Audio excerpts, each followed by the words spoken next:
Chinese trade surplus, $82.6 billion trade surplus coming out of China. That has to bode well for China at a time when I was under the impression their economy was somewhat maybe on the brink. Exactly, Grant. Today, China's economy has facing huge challenges after the COVID pandemic. Obviously, if you look at the housing market is one of the important signals for everybody to understand where China's economy stands. You look at the major cities in China, Beijing, Shanghai, Shenzhen, all these economic cities, they're selling out the top luxury mansions, and people are trying to transfer their assets into foreign currencies. Every single, post, if you look at the housing market, the price has been ripped off half again and again, and people are trying to sell their assets. This is what the real economic that China is facing right now. But in terms of, the surplus of the trading, it was one of the common strategy that the CCP had always been using, right? When Yellen visited China, she had made very clear that United States already observed dumping policies that interfered with the economy in the United States. And today, CCP remained the same.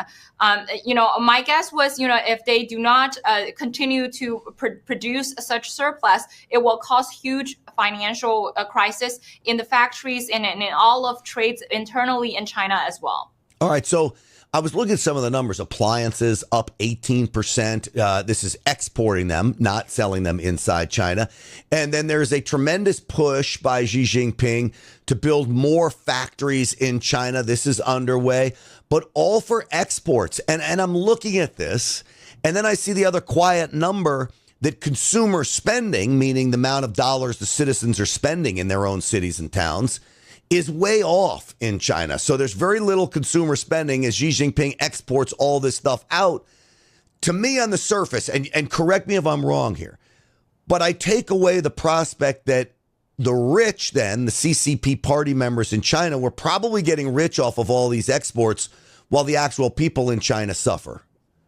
Exactly, Grant. You look at, even with people who actually worked for the government, right? People who have been, registered with the government as an employee of any, State Department offices in China, that their salary has been cut off since COVID pandemic, and many, teachers in the schools, there has been a delay in delivering their salaries to the towns. I'll give you, several numbers. Like in some of the towns, that even a bank started to lend money from a bigger bank because they were owing, monies to, to people who actually deposit.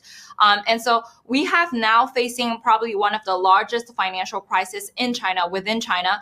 And now that Xi was still continue to using the surplus and the dumping policies and to try to maintain the fake image of China's prosperity. And obviously, you already tell where the problem is through the numbers that you just gave.